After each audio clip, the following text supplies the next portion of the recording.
Everybody, so this is going to be a universe primer for the first novella that I am writing. Not novella, sorry, novel, called The Last Seed.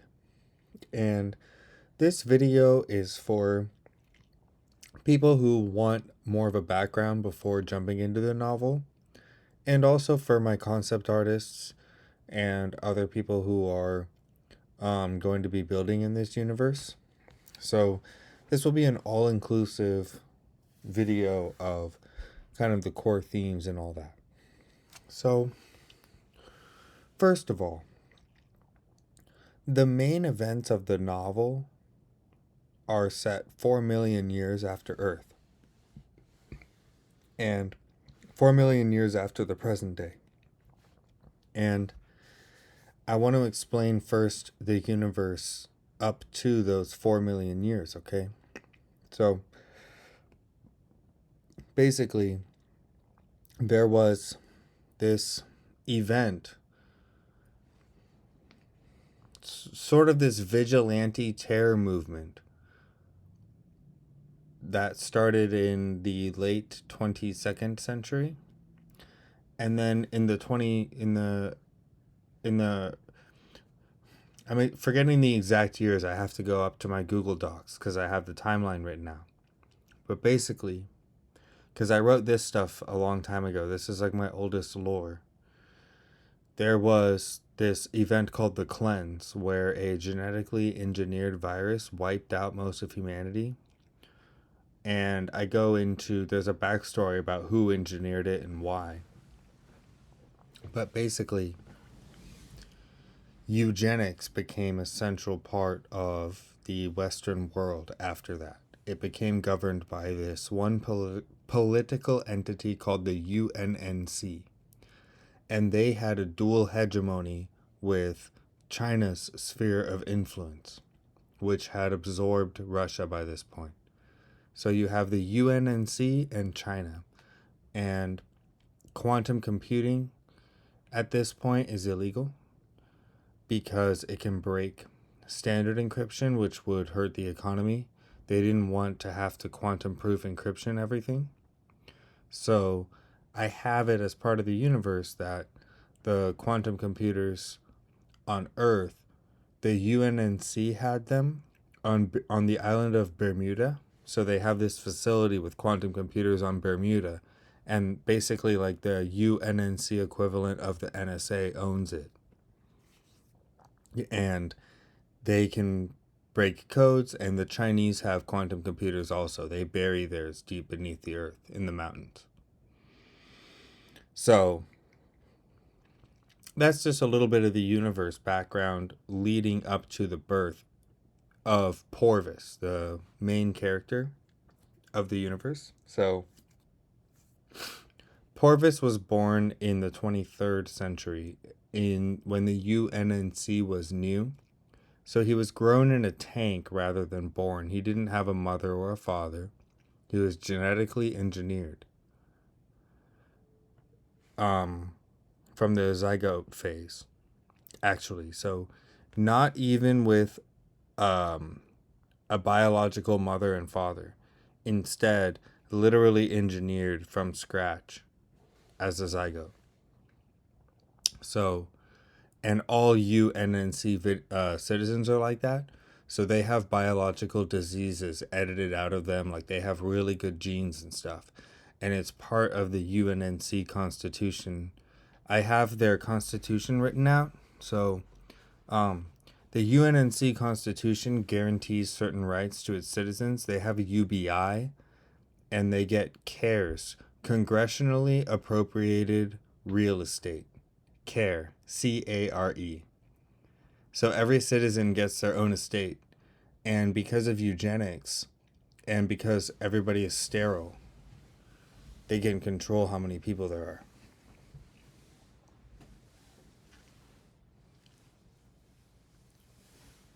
Now, Porvus is the main character because he came up with an idea to get humanity as close to the heat death of the universe as possible. In essence, that's his idea. Because he decides that the goal of a species should be to make its species last. So, if you're familiar with All Tomorrows, I can link it down in the description, but All Tomorrows is about post-humanity and what humanity evolves into and what it could evolve into, or could be turned into, rather, for that novel. But the point is that in my Gripula universe, humanity evolves into many things. So 4 million years in the future, there's all kinds of post-human creatures, but Gurbula, Porvus wanted to preserve humanity, the human genome, Homo sapien.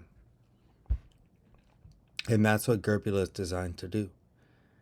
Gurbula is the name for the structure that is meant to preserve humanity, basically. And I will explain how Porvus built it. So now we're entering the prologue, okay? So the prologue for the novel opens up with Porvus. And he has his pupils gathered around him, and he spent his whole life and all of his fortune on science and raising scientific pupils and sponsoring them and becoming their mentor so that he could earn their trust. And he convinces them to risk their lives breaking the law. And what they do is build a von Neumann probe. A von Neumann probe is a self-replicating probe. So it's like a seed, and it's very, very, very illegal. So the way that they built the first, it's called the Gurbula Drone, because it's the drone that replicated itself trillions of times in order to become the drone swarm that then built Gurbula. So you only need one as long as it can replicate itself. So it harvests energy from stars and uses that energy to self-replicate. But to build it, they had to send out drones that weren't self-replicating drones. They were just space probes. Basically what happened is Porvus set up a space agency. It masqueraded as a space agency, so think SpaceX. And they would send dummy payloads and space probes and all kinds of stuff into space. But in actuality, as they would go out into the Kuiper Belt and Oort cloud, they would actually, some of them, not all, but some of them. And I go into, in the prologue, after the prologue, prologue part 2, basically, goes into this other guy, like, investigating this hundreds of years later, and he realizes that there were some probes that were sent in a certain direction to reach a certain Lagrange point between the Sun and Alpha Centauri. And he kind of just realizes that the way the Gripula Drone was built was all these independent space probes coalesced to join it and build together. And they were updating the software from Earth using encrypted signals. So you're able to, you have a self-replicating drone, and then you can update the software to make it perfect. Now from there, that self-replicating drone goes to build the Gripula structure. Now, the Gripula structure, I have a rough blueprint for it. I'll link it down in the description. So basically what it is a giant wheel of electromagnets in space that's 100 light years long. So it's a 100 light year long electromagnetic array. You know those trains, like monorail trains that glide? They're magnetic and they glide. It's like that, but in space. And it's in a giant ring. I've done all the math and everything for it, and the math is in the blueprint also. So, and all it does is it turns a spaceship that the humans live on. And the spaceship is called community. Now, community is a central aspect of the universe because it's where the Gripula citizens live. And it's built like a chandelier, basically. My concept artist, Aaron Rolfe, is the concept artist right now. I'm going to commission him to draw community after he's done with the novel cover. So, but it's very ornate and beautiful. It doesn't look like a normal spaceship because in space, nothing needs to be aerodynamic. So I've always thought spaceships were they look too much like planes. Community, it looks nothing like a plane at all. It looks like a chandelier. And it's extremely delicate and beautiful and ornate. And the Gurbula structure, Gurbula just means wheel in Basque. This universe used to be called the wheel, but there's the wheel of time, so, and also wheel is generic, so I just translated wheel into Basque, so Gurbula. But it just means the wheel because it's the wheel of magnets that turns community. So Gurbula refers to the wheel that turns community. Community travels near light speed and it constantly accelerates and it's refueled by Gurbula. So you can see in the blueprint they have rail guns to every time community comes around every 100 years. They launch a bunch of supplies to it with railguns, and then they hook up. Community has a bunch of super magnets. It has Community's magnetic field is like a part of the plot. It's got massive magnets on it, so they can pull in these magnetic payloads that are launched to them, and constantly accelerate. And what that does is it allows the humans to live a very, very long time due to time dilation. So this is the main thing you have to know. If you don't know time dilation, just know this about it, guys. Relativity. The faster you go, the slower time goes for you. Or put it this way. If you're going really fast, you age slower. The faster you go, the slower you age. So community is going so fast that 1 year on community is 10,000 years on Earth.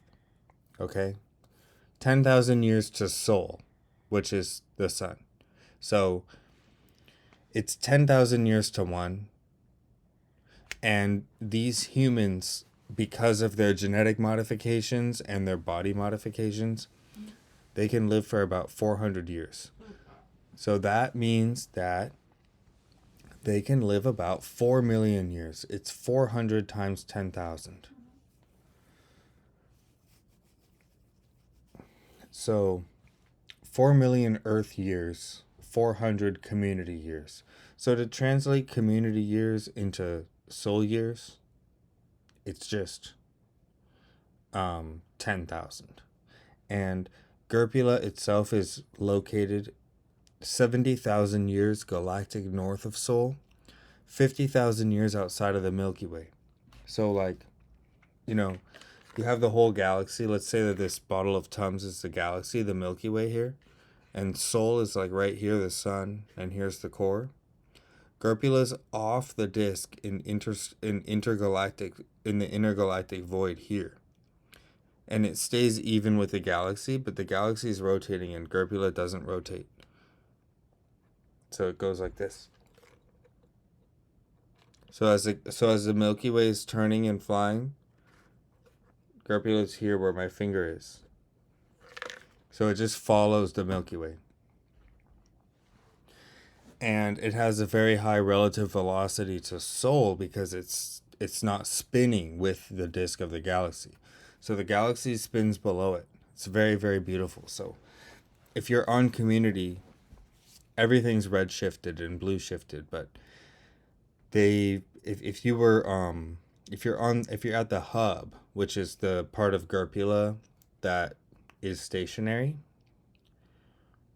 you would be able to see the Milky Way spinning below you or above you, however you want to look at it. It'd be beautiful. Beautiful, beautiful, beautiful. So that's Gripula.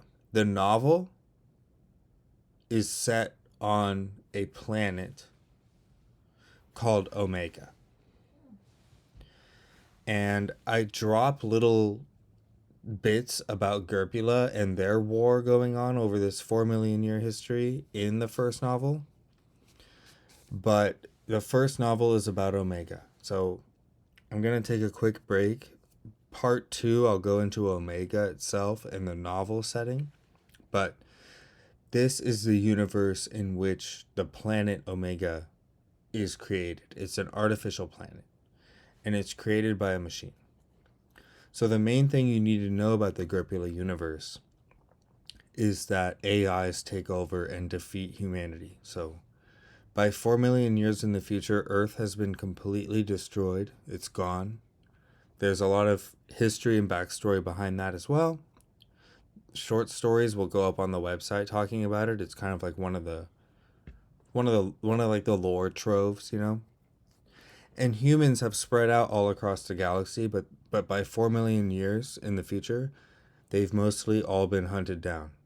The reason why Omega is called the last seed, it's Omega, the end of the alphabet, and it's called the last seed by Gripula because it's the last place with organic humans, Homo sapiens, in the Milky Way.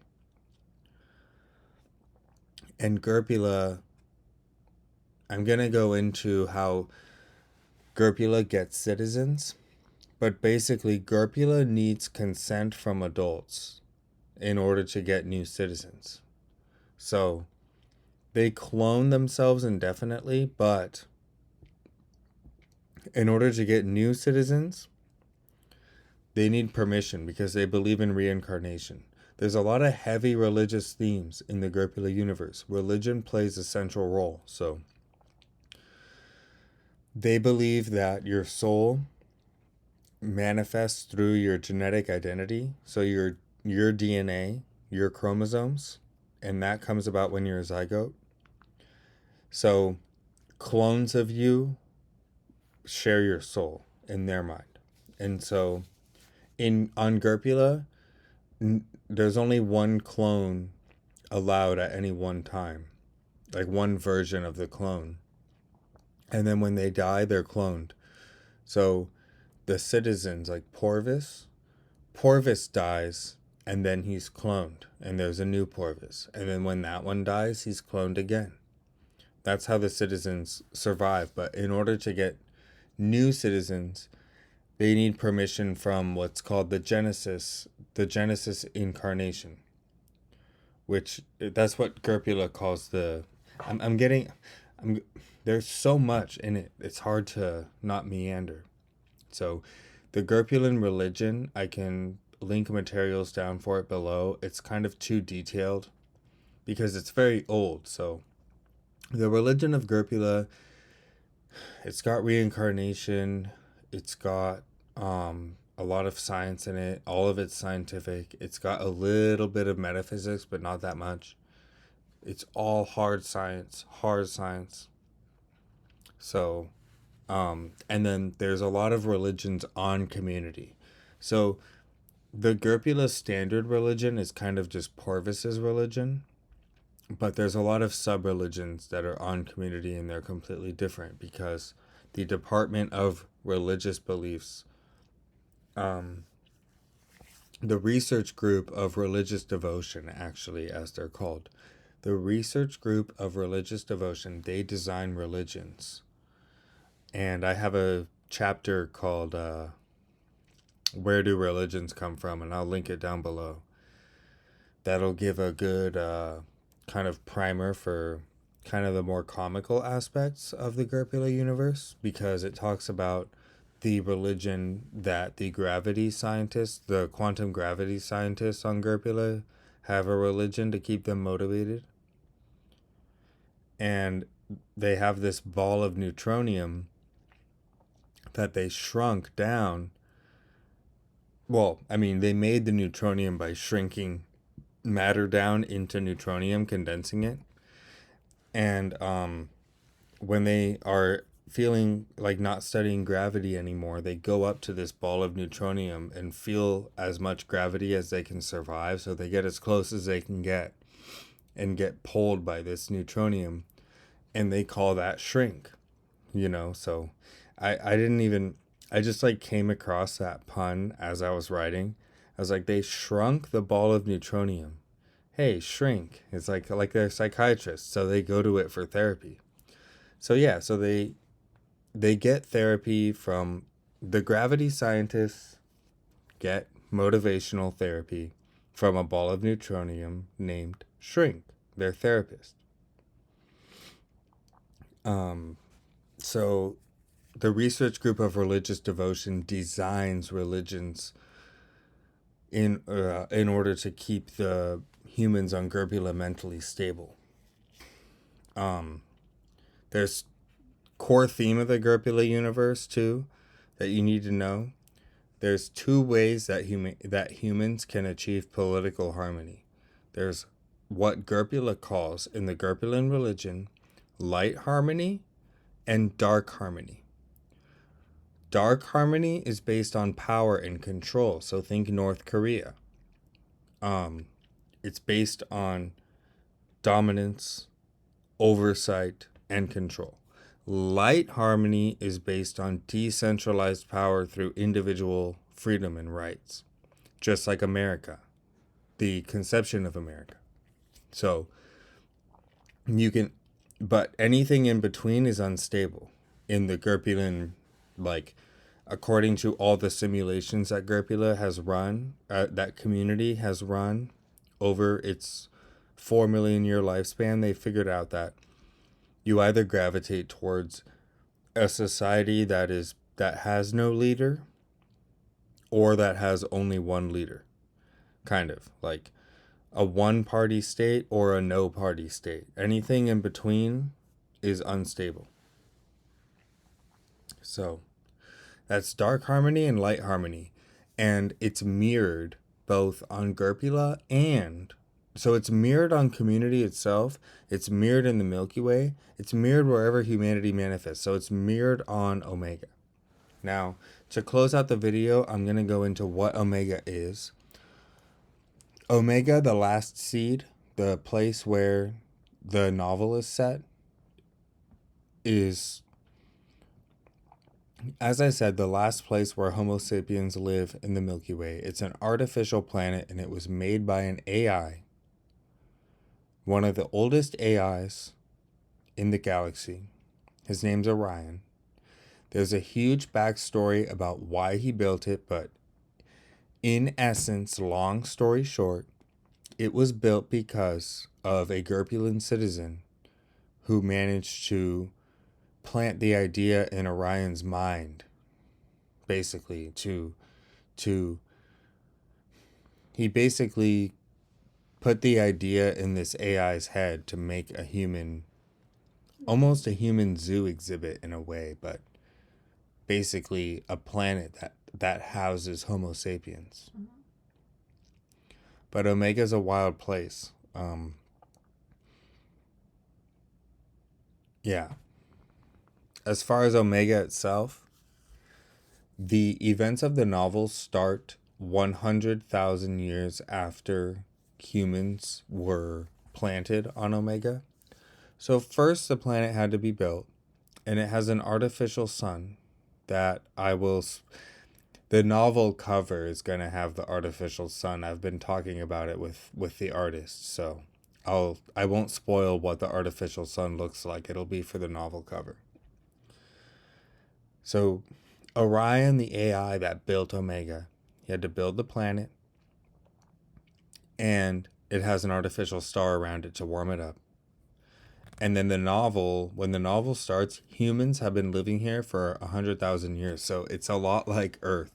How we are right now, Homo sapiens have been, like out and about for, I believe, about 100,000 years, if not longer, like out of Africa. So you have, it's the same, except they've had written history the entire time. So, you know those cave paintings in France? Those like 17,000-year-old cave paintings? I've always thought, like, what if we had those people's history and like the history of the Native Americans, like all the people that didn't have written language? Well, on Omega, they've known, see, they know their place in the universe and they know all this. Everything that I've told you, the people on Omega know because Gripula tells them, because Gripula tries to recruit them. Gurbula tries to get them to sign off to sign up for their to be cloned on Community. Gurbula wants their consent to be cloned on Community because of their beliefs. They believe that that's the only ethical way to grow humans, is with the clone of the first iteration. Once again, I don't want to go too much into their religion, but so Omega itself has a lot of religions, but they're like a mishmash. So all the religions of Omega, the reason why there's such a weird mishmash, you see like Buddhist themes, and then like you see all kinds of themes blended into one religion, and then like a bunch of different religions that are like that. It's because these people have always known about ancient Earth's history. So they learn about Baal, and they learn about Jesus, and they learn about, you know, Vishnu, all at the same time. So it's like all the same to them. So their religions have all of our religions kind of blended together because it's all ancient history, you know? It's like Zoroastrianism is to us. Zoroastrianism still exists, but you know, it's like how paganism is to us. Like all the pagan gods kind of blend together. That's how they treat our religions and our gods. Because it was all so long ago.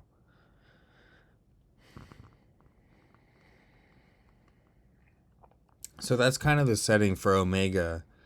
These people, they do know that Gripula exists, and they do know that they're the last humans in the universe, in the galaxy. And some of them, they all know that to different extents. Most citizens aren't educated or literate. I have it like high medieval / Napoleonic tech. Orion's only rules, there's very few heavy metals. So it's not steampunk because there isn't enough metal, because Orion needs metal. The AI that built the planet, metal's like precious to them, heavy metals. So he didn't put that much. It's all just carbon. It's like dirt, like carbon and carbonate stuff. So,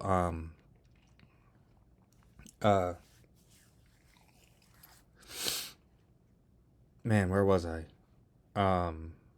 Yeah, so there's very few heavy metals on Omega. Here, I'll cut the video now. That'll be good for part 1.